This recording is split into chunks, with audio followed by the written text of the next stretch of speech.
Was that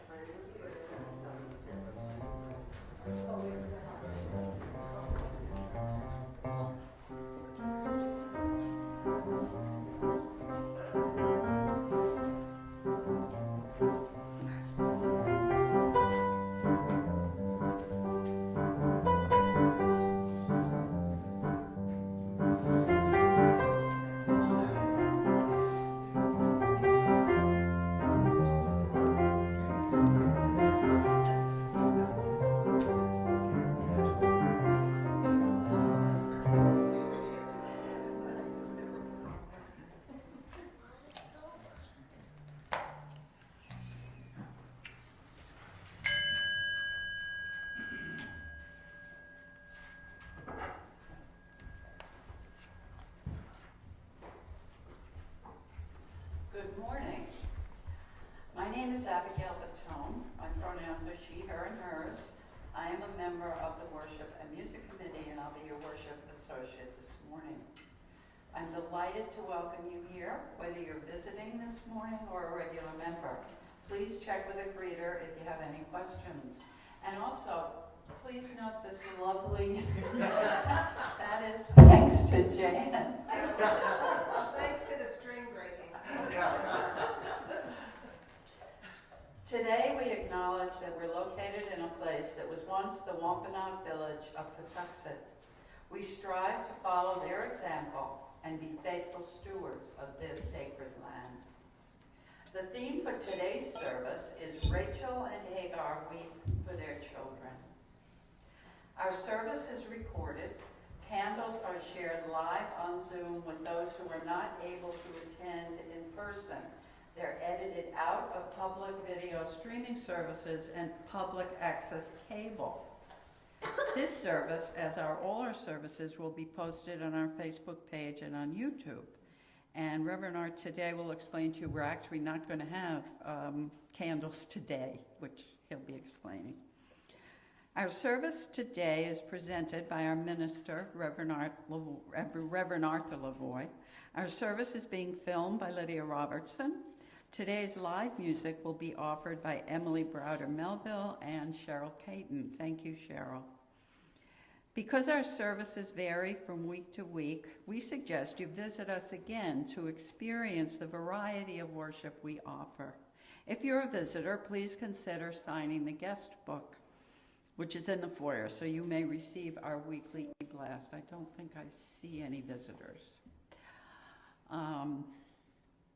Masks are available if you want to wear one during the service. At the end of the service, there'll be a brief break so people can get coffee and treats if you wish. We invite you to return to the chapel with your coffee for a discussion. If you're interested in helping out with a future coffee hour, please talk to Julia Thomas after the service. We always need volunteers. Whoever you are, whomever you love, whatever you believe, wherever you are on your journey, let us walk together this hour. Good morning. I'm the Reverend Arthur Lavoie. My pronouns are he, him, and his. I'm thrilled to have you all part of our service this morning, both those that are present here in the chapel and anyone who is watching on Zoom or public access television or on our YouTube channel. We are going to be doing a slightly different style of service this morning. The service is going to be abbreviated. It's more kind of a social justice related service. The service is going to be abbreviated. Then we will invite people to get coffee and snacks. And for those that want to come back into the chapel for a conversation about what is happening in Israel and Palestine right now, that's the theme of our service. And it will be kind of a facilitated discussion that I'll lead. And then we should be finished with everything by 11:30, which is the time people usually leave after coffee hour anyway. So we're trying this out. Appreciate your feedback on how this will work. Deb is on vacation this week. It's being school vacation week. The nursery is being staffed for any of the children that want or that need childcare that can go after the time for all ages, which will be a little film which is very informative and interesting that Emily will introduce. So that's kind of the framework we're using today. So there will be no joys and concerns because of that. If people have things they need to share, we can do that as part of the discussion or after the discussion at the end of the service. So thank you for being here. Thank you for being willing to participate in this day.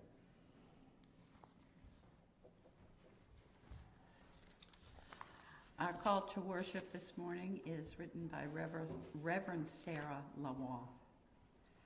Out of the flames of fear, we rise with courage of our deepest convictions to stand for justice, inclusion, and peace.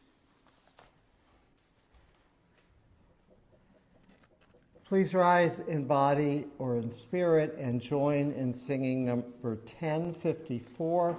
We'll only be using the teal hymnal for the two hymns today. And we are not going to do verse 3. So we will be singing verses 1, 2, and 4.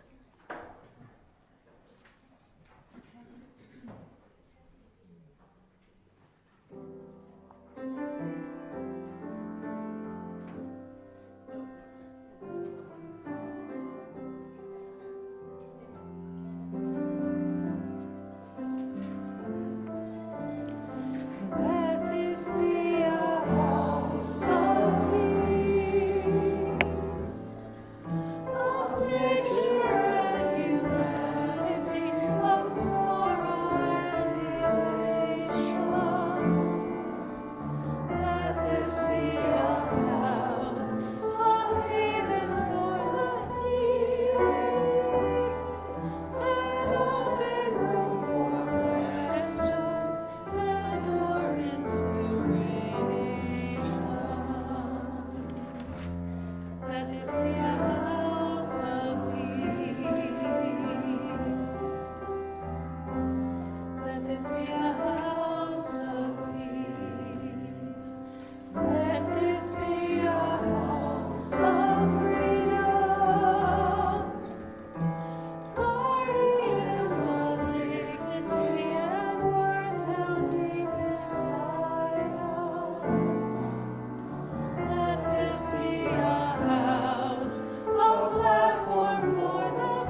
going to have to improvise.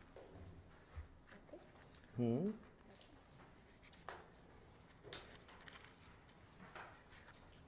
Why don't you take that up front? Oh, no. There you go.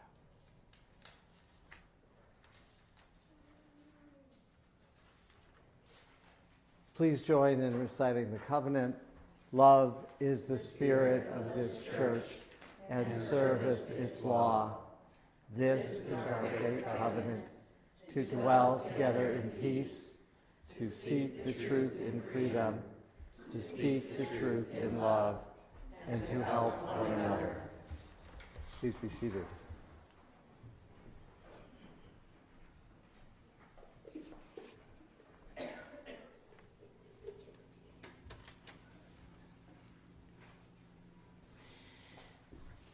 Good morning, everyone. So, does anyone ever have conflict in their family? Okay, right. Okay, right. Never. And when you have conflict in your family, is it ever kind of hard to understand each other, right? Because we're kind of like doing our thing and not thinking, right? And then, but there are sometimes also forces in the family of people, when we try to understand each other, forces of peace, right? To come to mutual understanding, right?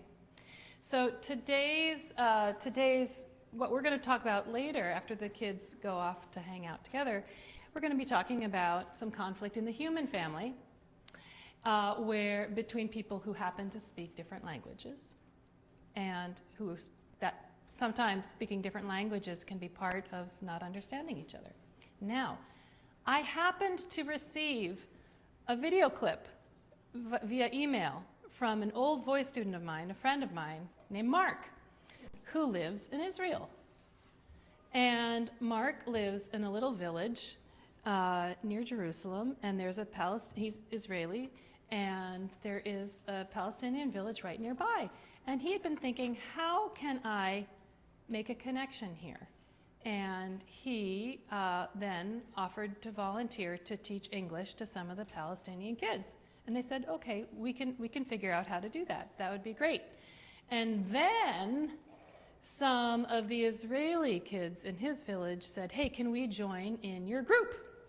And so I have a little video clip here of this mixed group of Palestinian and Israeli kids singing a little English thing. And if you open, you have right here in your insert, right, we have the little English words. So we're gonna, it's like less than a minute. We're gonna hear their little song, and then we're gonna play it again, and we're gonna be part of it, okay? It's pretty easy, pretty simple.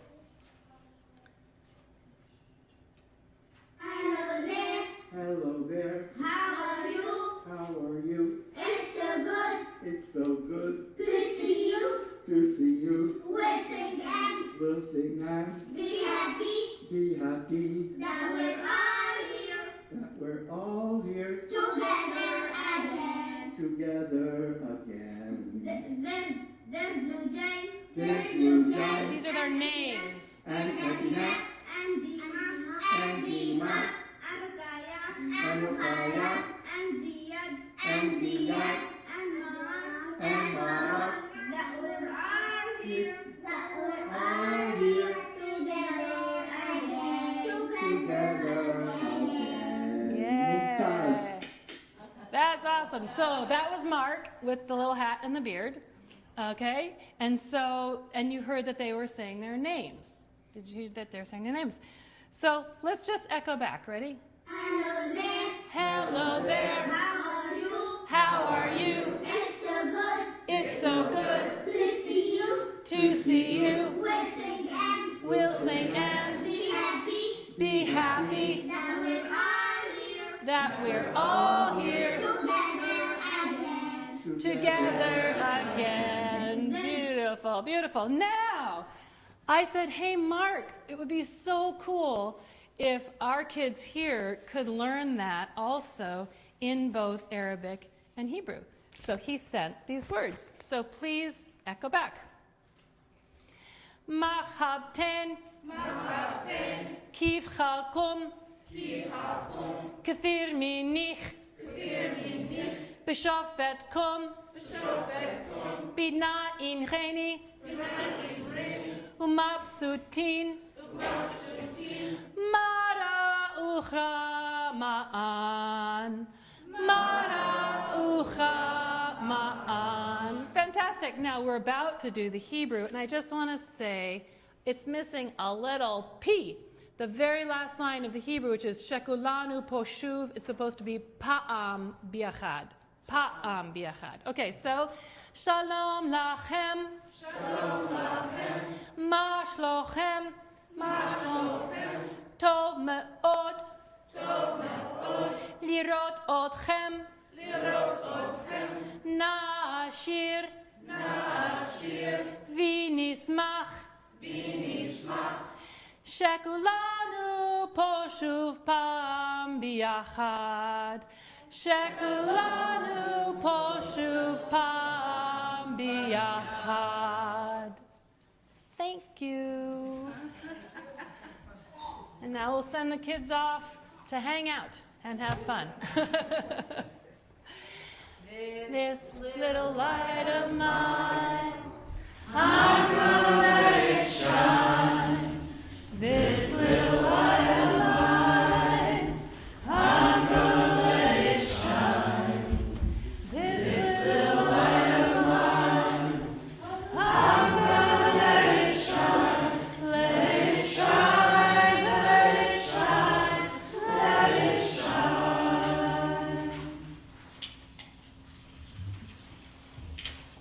Thank you.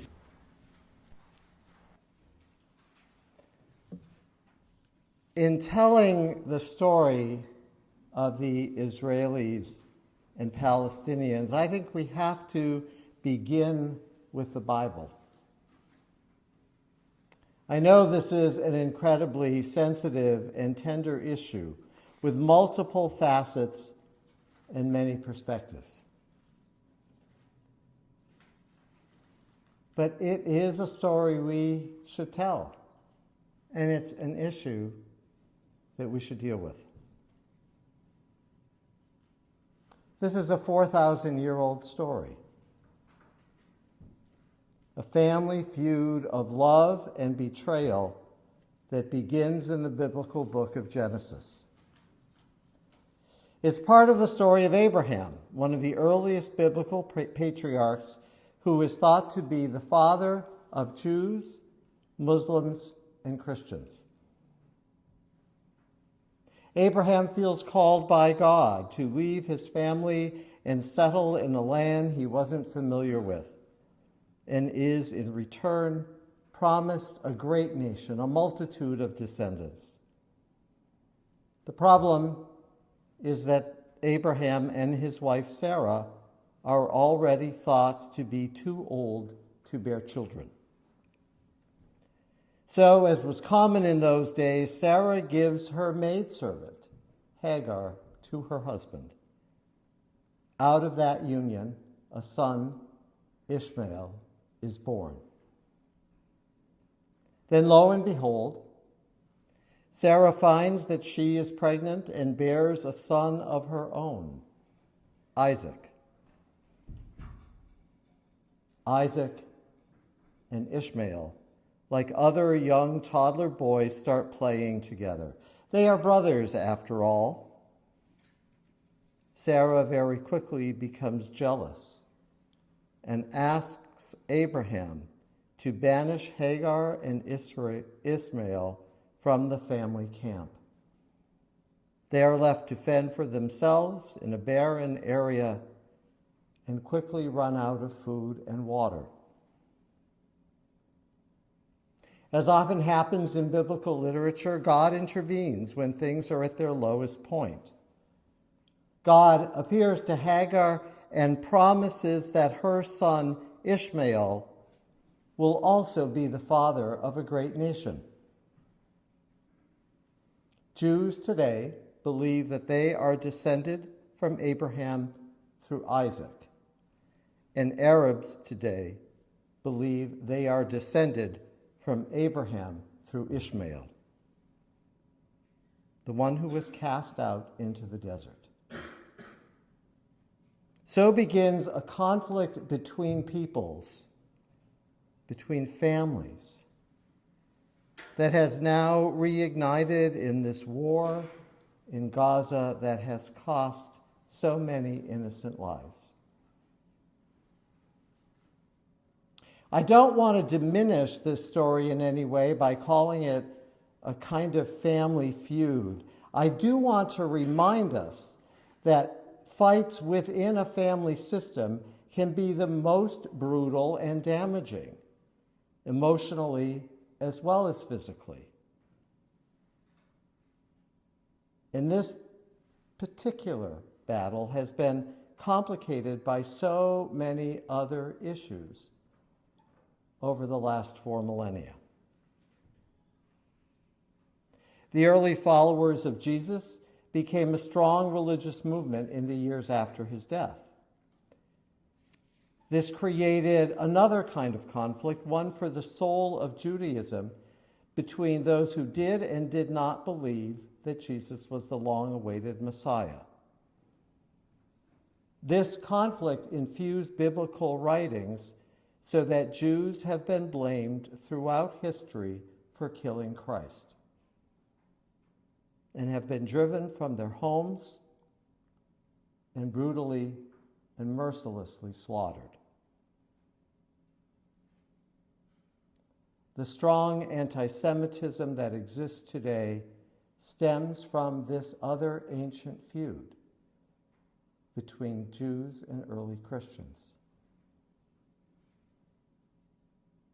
In truth, it was the Romans who crucified Jesus, and some years later, after the Maccabean revolt that is memorialized in our Hanukkah celebrations, it was the Romans who destroyed Jerusalem and drove all the Jews into exile.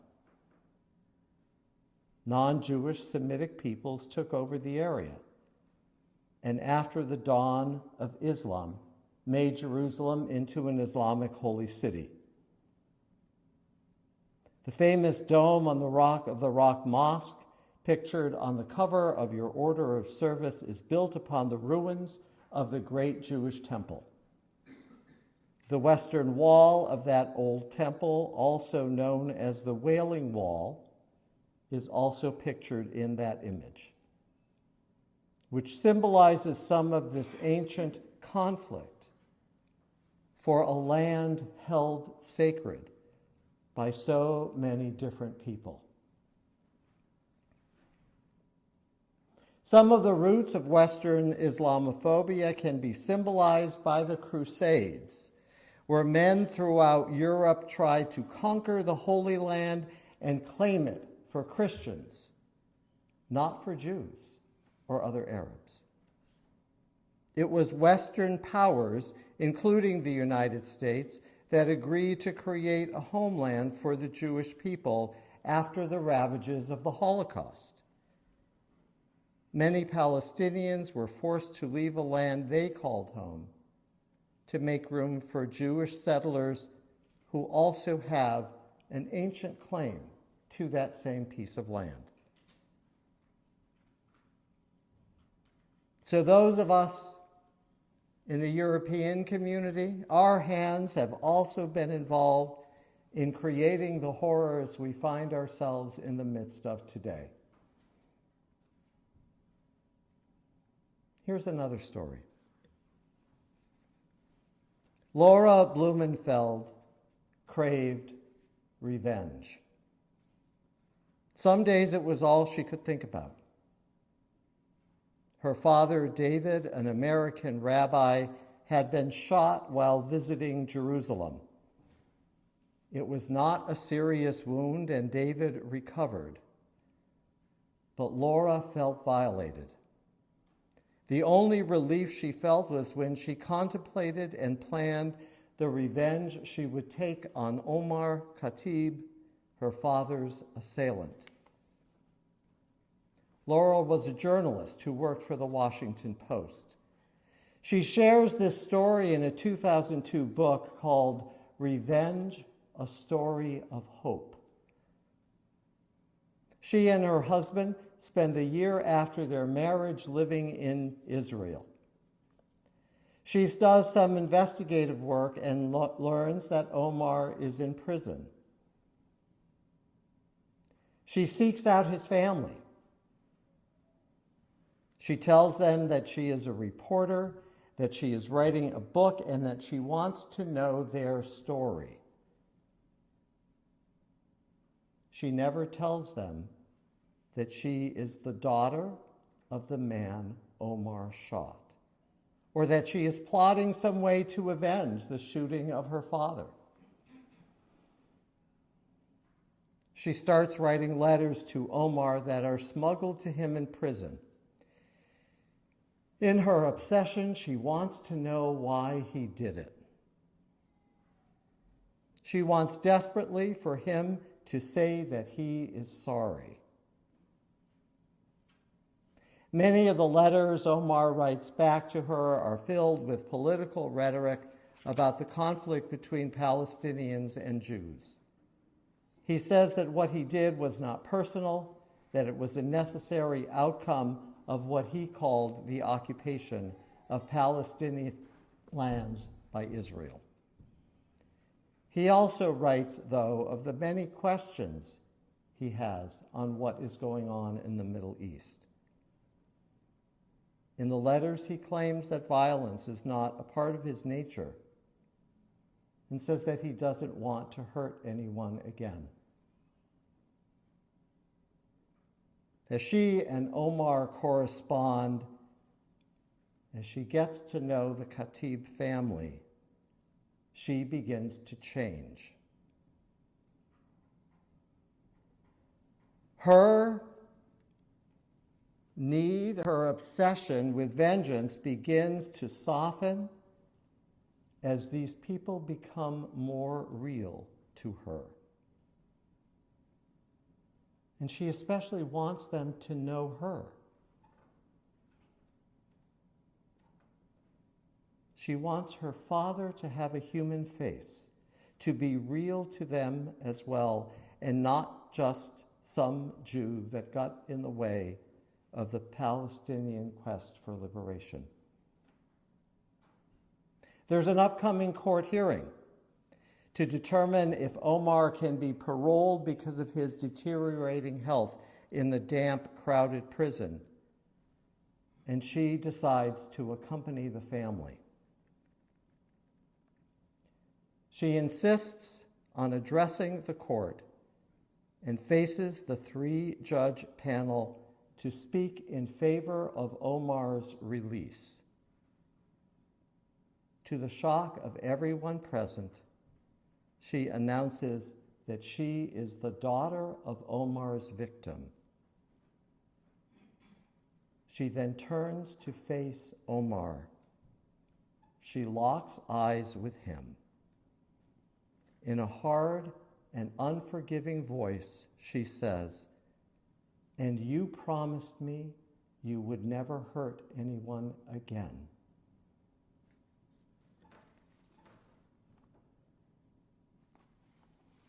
In the biblical book of Jeremiah, there is a passage about Rachel, one of the Israeli matriarchs, weeping for her children who have been driven into exile.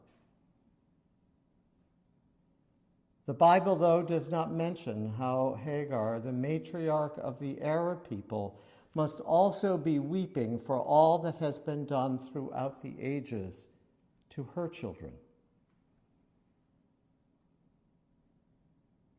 At the end of Abraham's life, both of his sons, Ishmael and Isaac, come together to bury their father. Not much is said about this reconciliation of these two brothers from different mothers. With all of the wounds that both peoples have suffered today from each other and from all of us, is it still even possible to bury the loved ones and also bury this ancient conflict that has caused so much trauma for millennia. Most of the conflict that touches our lives emerges when we are triggered by the scars of old trauma, whether it's the trauma we have personally experienced or generational trauma that remains embedded in our family, our history, and our DNA. Can we know enough about what triggers our reactive responses so that we can move toward understanding and reconciliation rather than disagreement and all-out war?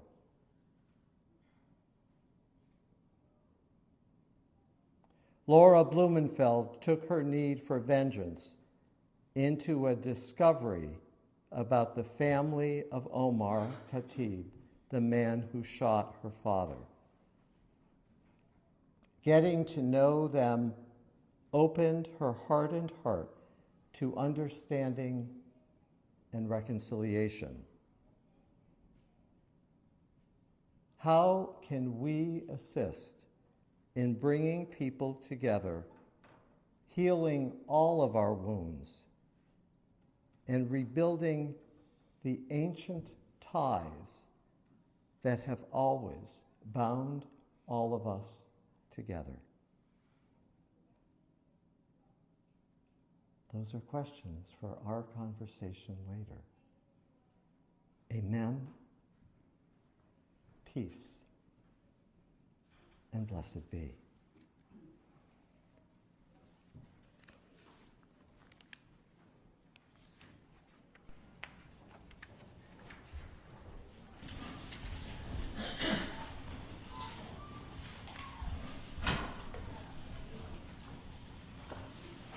Our closing hymn is number 1017, Building a New Way.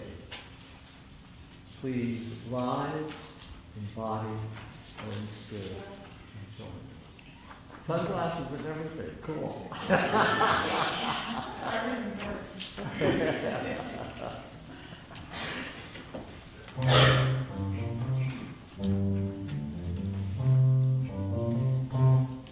We are building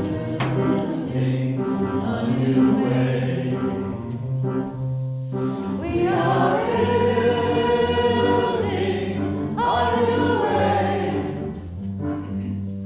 We are building a new way. Feeling stronger every day. We are building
Your offering, financial offering for the work and mission and ministry of this congregation will now be gratefully received.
Please be seated for a moment.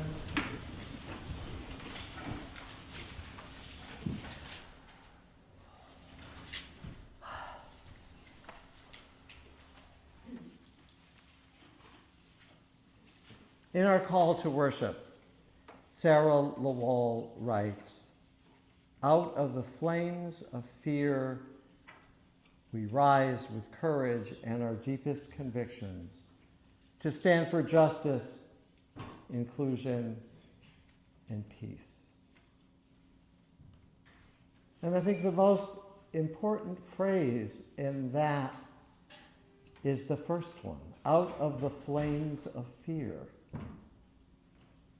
Because these ancient conflicts and current conflicts trigger something in us that rises from our fear, our anxiety, our own trauma and grief.